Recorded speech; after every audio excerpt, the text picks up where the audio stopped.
দিনু ছিল এক গরিব জেলে।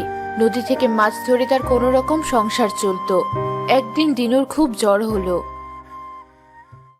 শুনছো, তুমি কি আজ নদীতে যাবে না? হ্যাঁ, যেতে তো হবেই বউ। তবে আজ শরীরটা বেশ খারাপ লাগছে। বিছানাটা ছাড়তে মনই চাচ্ছে না। কেন, তোমার আবার কি হলো দেখি তো। এ কি, তোমার গায়ে তো খুব জ্বর এসেছে দেখছি।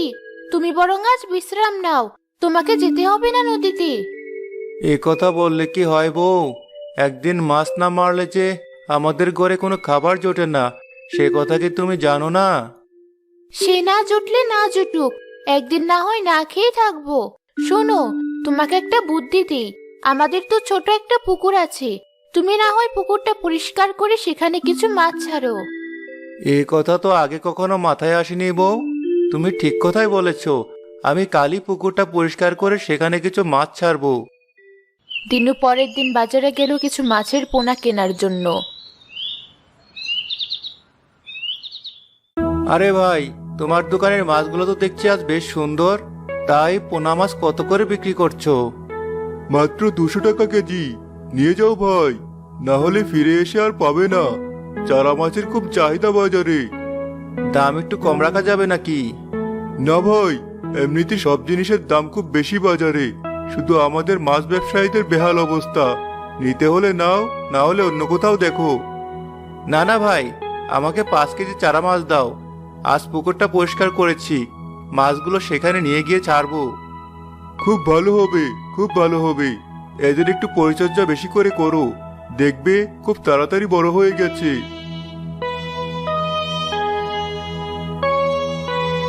দিনু মাছগুলো নিয়ে এসে তার পুকুরে ছেড়ে দিল।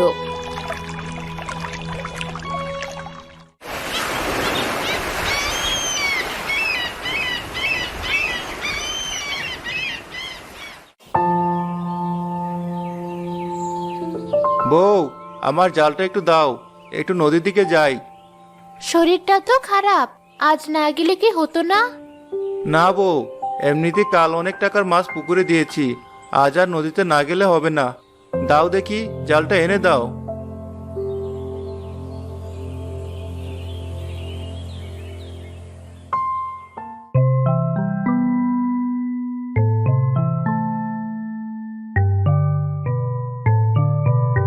আরে, এত সুন্দর একটা মাছ এভাবে কাদায় আটকলো কিভাবে? যাই, আমি বরং মাছটি নদীতে ছেড়ে দিয়ে আসি।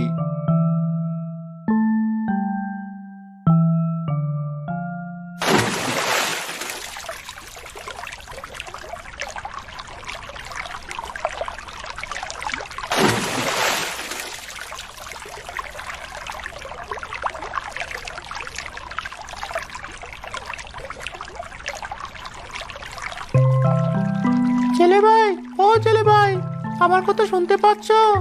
ও ছেলে ভাই। মাছ? আরে, আমি একটু আগে যে মাছটা ছেড়ে দিলাম, এটা তো সেই মাছ। ছেলে ভাই, তুমি বুঝি আমার সাথে কথা বলবে না? আরে না না, আমি ভাবছি তোমাকে তো আমি একটু আগে কাদা থেকে উঠিয়ে ছেড়ে দিলাম, তাহলে।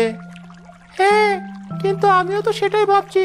তুমি আমাকে পেয়ে আবার ছেড়ে দিলে কেন? তুমি তো মাছ ধরতে এসেছিলে। আমি যে বিপদে পড়া কাউকে ক্ষতি করি না মাছ। আমার জালে যে মাছ বাঁধে, আমি সেটা নিয়ে অনেক খুশি। তাই তো তোমাকে ছেড়ে দিলাম, বুঝেছো?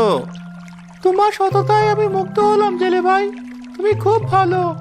আসলে আমি নদীর ধারে বেড়াতে গিয়ে কাদা আটকে পড়েছিলাম। পানি ছাড়া আমি নড়তে পারি না। আর ঠিক সেই সময় তুমি আমাকে কাদা থেকে উদ্ধার করলে। তোমাকে অনেক ধন্যবাদ। আচ্ছা আচ্ছা, বেশ, তোমাকে আর ধন্যবাদ দিতে হবে না। আমি বরং কিছু মাছ নিয়ে বাড়ি ফিরি, বউ আমার জন্য অপেক্ষা করছে। ধন্যবাদ নাই দিতে পারি, তবে আমাকে সাহায্য করার জন্য তোমাকে তো একটু উপকার করতেই পারি। ওরা কপালে আর কি উপকার করবে মাছ? কোনো কিছুতেই যে আমি আমার অভাব কাটিয়ে উঠতে পারি না।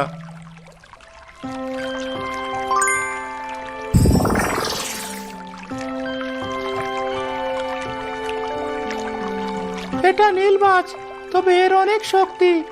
এর সংস্পর্শ যেসব মাছেরা থাকবে তারাও এর মতো নীল হয়ে যাবে। আর এদের বয়স 1 মাস হওয়ার পরেই প্রতিটি মাছের পেটে সোনার ডিম থাকবে। এই মাছ কখনো কমবে না তোমার পুকুর থেকে। সোনার ডিম? বাহ, সত্যি বলছো? সোনার আবার ডিম হয় নাকি? হবে হবে, সব হবে। নীলু, আজ থেকে এটা তোর মালিক। তুই কিন্তু মালিকের সুবিধা অসুবিধা, মালিকের কথা সব মেনে চলবি। ঠিক আছে দয়ালু মাছ, আমি মালিকের সব কথা মেনে চলবো।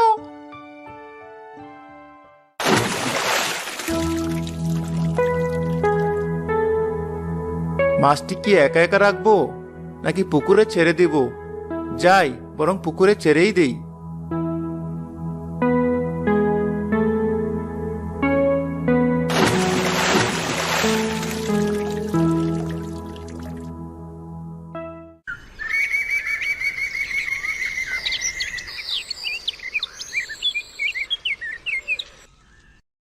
কিছুদিন পর। তুমি তো দেখছি নদীতে মাছ ধরতে যাওয়া ছেড়ে দিয়েছো। আজ কতদিন হয় মাছ খাই না। তুমি বরং একটা কাজ করো, দেখো তো পুকুরের মাছ বড় হয়েছে নাকি। পুকুরে গিয়ে কিছু মাছ মেরে আনো। তুমি বলছো যখন, যাই, জালটা বের করে আনো।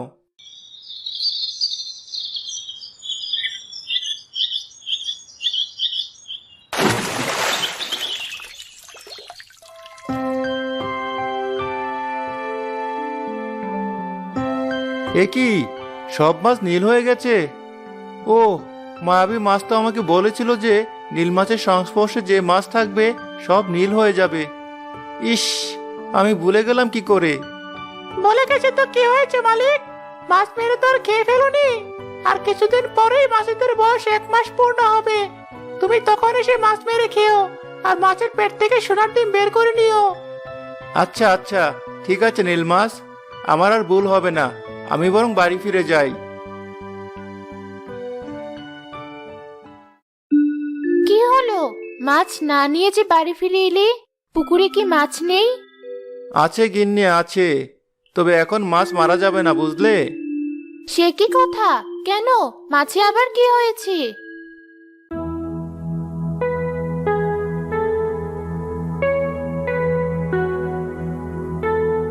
সত্যি বলছো? আগে তো বলনি আমাকে। আমার মনে ছিল না বউ, আর আগে তো আমি নিজেও বিশ্বাস করিনি, সেজন্যই বলিনি। যদি সত্যি মাছের পেটে সোনার ডিম হয়, তাহলে তো আমরা অনেক ধনী হয়ে যাব। আমার যে আর তর সইছে না। ধৈর্য ধরো গিন্নি, ধৈর্য ধরো, আর কিছুদিন ধৈর্য ধরো, দেখবে আমাদের সব কষ্ট দূর হয়ে গিয়েছে। এভাবে বেশ কিছুদিন হয়ে গেল। নীল মাছের বয়সও 1 মাস হয়ে গেল। একদিন দিনুর কিছু প্রতিবেশীদের দিনুর পুকুরের মাছের প্রতি লোভ হলো। এই রামু, দিনুর পুকুরে মাছ দেখেছিস? অনেক মাছ হয়েছে মনে হয়। আজ রাতে দিনুর পুকুরে ছিপ ফেললে কেমন হয়? তুই কথা বন্ধ বলিসনি। এমনিতেই জিনিসপাতির যে দাম, হাতে কোনো টাকা পয়সাও নেই। মাছ বিক্রি করে যদি 2 টাকা হয়। বেশ বেশ, সে কথাই রইল। আজ মাঝরাতে দিনুর পুকুরে ছিপ ফেলবো।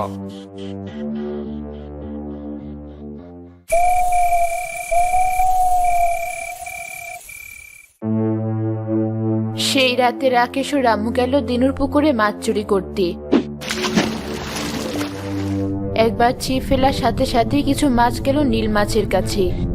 শয়তান, খুব বড় সর্বনাশ হচ্ছে। মালিকের পুকুরে চোরেরা হামলা দিয়েছে। তারা পুকুরে ছিপ ফেলছে মাছ ধরার জন্য। কি বলছো?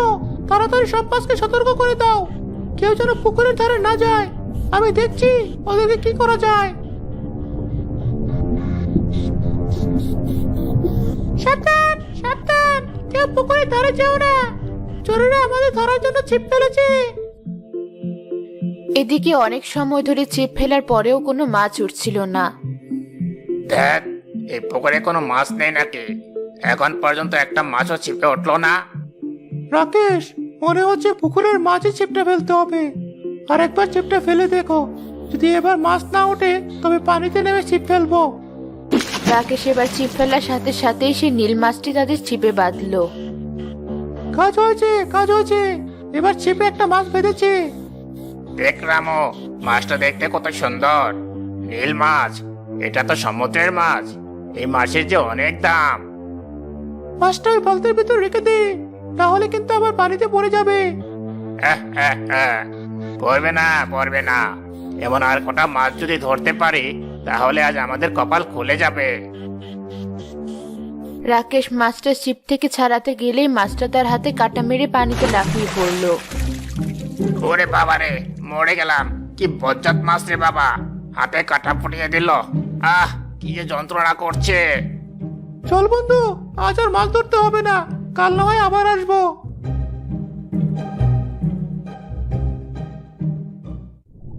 আমাদের সর্দার যদি ওদের হাতে ধরা পড়ে তাহলে ফিরবে কিভাবে? আমাদের সকলে উচিত সর্দারকে বাঁচিয়ে আনা। হ্যাঁ হ্যাঁ, চোরগুলো আমাদের ধরুক, আমাদের সর্দারকে ছেড়ে দিক। তোমাদের আর যেতে হবে না, আমি ফিরে এসেছি। কিভাবে ফিরলে তাদের হাত থেকে?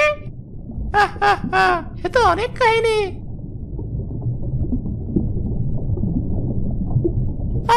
এই কথা, এতে কি ওদের শিক্ষা হবে? দেখো, কাল রাতে আবার আসবে। আরে না, আর আসবে না। আমার কাটা যেখানে ফুটেছে সেখানে আজ রাত থেকেই পচন ধরবে। ওই পচনের রস যার গায়ে লাগবে তারই সেখানে পচন ধরবে। যত সময় না ওরা আমার কাছে এসে সমাধান চাইবে তত সময় ওরা শাস্তি পেতেই থাকবে।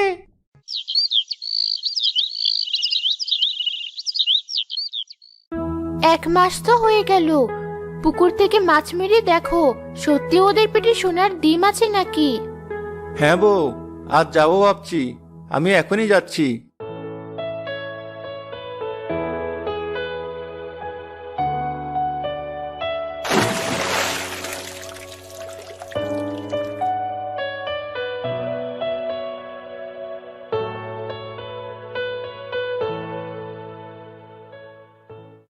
বউ, নাও দেখি মাছগুলো, এবার কেটে দেখো। দিয়া প্রতিটা মাছ কেটে দেখে তাদের ভিতরে সোনার ডিম আছে। দেখো দেখো, সত্যি সত্যি যে আমাদের কপাল খুলে গেছে, প্রতিটা মাছের পেটে ডিম। হ্যাঁ বউ, সব মাছের পেট থেকে ডিম বের করে রাখো, আমি কালই শেখরার কাছে সোনাগুলো বিক্রি করে রেখে আসবো। ঠিক আছে ঠিক আছে। পরের দিন দিনু স্বর্ণগুলো শেখরার কাছে বিক্রি করে অনেক টাকা পেল। বউ, দেখো কত টাকা, এত টাকা আমরা একসাথে কখনো চোখে দেখিনি। হ্যাঁ, এবার আমরা আমাদের সকল চাহিদা পূরণ করতে পারবো। কিছুদিনের ভেতরে দিনু খুব ধনী হয়ে গেল। তার বাড়ি গাড়ি, বউয়ের সোনা গহনা সব হলো। এদিকে রাকেশের হাতের পচনের রস লেগে রামুর ও তাদের পরিবারের ভেতরেও পচন ছড়িয়ে পড়ল। ভাই রাকেশ, আমাদের আর বসে থাকলে চলবে না। চল, আমরা দিনুর কাছে গিয়ে সব খুলে বলি। ও হয়তো আবার সব সমস্যার সমাধান করতে পারবে, না হলে যে আমরা মারা যাব। হ্যাঁ ভাই, চল। ভাই, আমরা তোমার কাছে এসেছি বিপদে পড়ে। হ্যাঁ রাকেশ, বলো, আর তোমাদের গায়ে এমন পছন্দ ধরেছে কেন? সব আমাদের পাপের ফল ভাই, সব আমাদের পাপের ফল।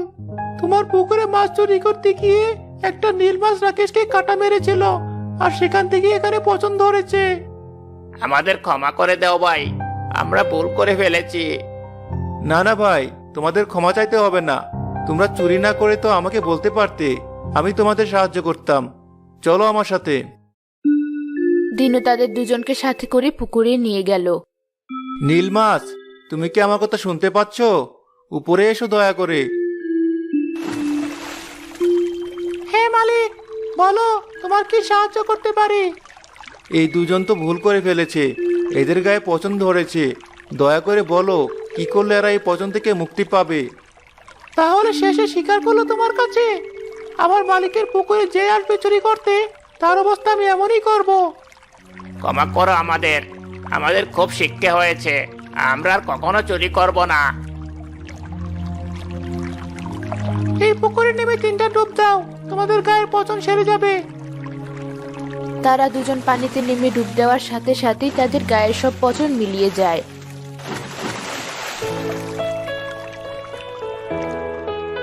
এরপর থেকে দিনুর পুকুরে নীল মাছের ভয় আর কখনো কেউ চুরি করতে আসেনি।